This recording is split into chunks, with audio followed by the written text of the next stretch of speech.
दिल्ली में आज से दिल्ली गेम्स की शुरुआत हो चुकी है। इनका आयोजन दिल्ली ओलंपिक एसोसिएशन कर रहा है।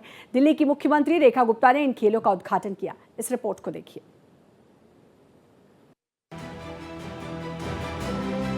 दिल्ली गेम्स का उद्घाटन आज राजधानी में हुआ। दिल्ली ओलंपिक एसोसिएशन के इस बड़े खेल आयोजन में देश भर के 11,000 से ज्यादा एथलीट भाग ले रहे हैं। 25 अलग अलग जगहों पर इस प्रतियोगिता का आयोजन किया जाएगा और 40 से अधिक खेलों का मुकाबला होगा।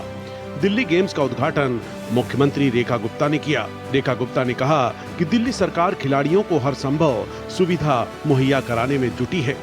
दिल्ली के खिलाड़ियों को वो सारी सुविधाएं मिलनी चाहिए जो कि उनके लिए अनिवार्य है। हमने पिछली सरकारों के राज में देखा है कि दिल्ली के खिलाड़ियों को सुविधाएं ना मिलने के कारण उन्हें अन्य राज्यों में जाकर के अपना नाम रजिस्टर करवाना पड़ता था, परंतु दिल्ली सरकार इस तरीके से सुविधाएं खड़ी कर रही है। एक दिल्ली स्पोर्ट्स कॉर्पोरेशन के माध्यम से, दिल्ली स्पोर्ट्स काउंसिल के माध्यम से हम स्टूडेंट्स को वो सारी सुविधाएं देंगे, युवाओं को वो सारी खेलों की सुविधाएं देंगे ताकि दिल्ली का खिलाड़ी दिल्ली के साथ रहे और दिल्ली का नाम रोशन करे।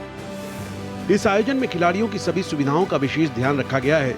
उन्होंने कहा कि दिल्ली सरकार ने 11,000 ट्रैक सूट और टी शर्ट प्रदान किए हैं ताकि खिलाड़ियों को किसी भी प्रकार की कोई समस्या न हो। दिल्ली गेम्स का मुख्य उद्देश्य युवाओं को खेलों की ओर प्रेरित करना और उन्हें राष्ट्रीय और अंतर्राष्ट्रीय स्तर पर पहचान दिलाना है। इन खेलों में चयनित खिलाड़ियों को टारगेट ओलंपिक पोडियम योजना के तहत विशेष प्रशिक्षण भी दिया जाएगा। Bureau report, Bharat express. Aditya हमारे साथ, हमारे संवाददाता जुड़ चुके हैं। आदित्य, दिल्ली गेम्स की भव्य शुरुआत हो चुकी है, क्या कुछ खास रहने वाला है? देखिए श्रद्धा, अगर हम बात करें दिल्ली गेम्स की तो बहुत ही अच्छी शुरुआत हुई, जिसमें खुद मुख्यमंत्री रेखा गुप्ता मौजूद रहीं, गृह मंत्री आशीष सूद मौजूद रहे और उन्होंने वादा किया हुआ है खिलाड़ियों से कि उन्हें किसी भी तरह की कोई दिक्कत नहीं होने पाएगी, सारी सुविधाएं दी जाएंगी। पिछली सरकारों में जरूर इस चीज की अवहेलना हुई है कि प्रॉपर पूरी तरह से जो सुविधाएं होनी चाहिए थी खिलाड़ियों के लिए वो सब नहीं मिल पाई। अब स्टेडियम भी प्रॉपर मेंटेन रहेंगे, जो भी जरूरत होगी, जो भी ग्राउंड है उनको प्रॉपर मेंटेन किया जाएगा। रखरखाव के अभाव में जो ग्राउंड्स थे वो भी काफी बेकार हो गए थे, जिसमें प्रॉपर प्रैक्टिस भी नहीं हो पा रही थी और ऐसे में जो दिल्ली के खिलाड़ी थे उनको दूसरे प्रदेशों में जाकर के अपनी प्रैक्टिस करनी पड़ती थी, वहां प्रतिभागी बनना पड़ता था। अब ऐसा मौका नहीं आएगा और 22,000 से ज्यादा खिलाड़ी अलग अलग खेलों में भाग लेंगे और पूरी तरह से प्रैक्टिस करेंगे और अंतर्राष्ट्रीय स्तर पर भी वह अपनी प्रतिभा का प्रदर्शन कर सके, ऐसी व्यवस्थाएं की जाएंगी। जी श्रद्धा।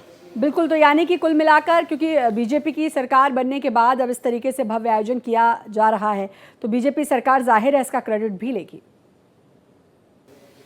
वाजिब सी बात है। देखिए, जब कोई पूरे आगे बढ़ करके इस तरह के कार्यक्रम में सभी समस्याओं का समाधान करेंगे तो तय बात है उसका क्रेडिट तो मिलना ही मिलना है। और एक बड़ी बात ये भी थी कि पिछले सरकार में बजट का अभाव रहा था, कहीं ना कहीं बजट को लेकर के काफी दिक्कतें थी, बजट किन्हीं और मदों में खर्च हो रहा था, जिसकी वजह से गेम्स में खर्च होने वाला जो बजट था वो पूरे गेम्स में खर्च नहीं हो पा रहा था, खिलाड़ियों को पूरी तरह से उनका अधिकार नहीं मिल पा रहा था। अब मुख्यमंत्री ने वादा किया हुआ है, यदि जरूरत हुई तो केंद्र सरकार से भी मदद ली जाएगी, वरना दिल्ली के पास अपना खुद का बजट इतना है कि जो भी दिल्ली के खिलाड़ी लेकिन कुल मिलाकर खिलाड़ियों को इससे बड़ा फायदा, और जो आपने कहा कि प्रैक्टिस करने के लिए पहले दूसरे राज्यों का रुख करना पड़ता था, अब उससे जरूर राहत मिल जाएगी दिल्ली के खिलाड़ियों के, यानी कि राजधानी के खिलाड़ियों को। बहुत बहुत शुक्रिया आपका आदित्य, तमाम जानकारी देने के लिए।